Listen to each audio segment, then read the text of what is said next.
Well, good evening, everyone. It is the 26th of June, 2025. It feels like the 26th of October. It is a little drizzling out. So much for the sunset. We do have a bit of sun out that way. Not much. So tonight, most likely the last day of school tomorrow. The kids are going to have rain. But you never know. Mother Nature will do what she wants to do. So take care, stay safe.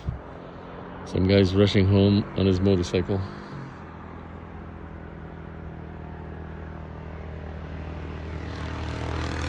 Don't want to get wet.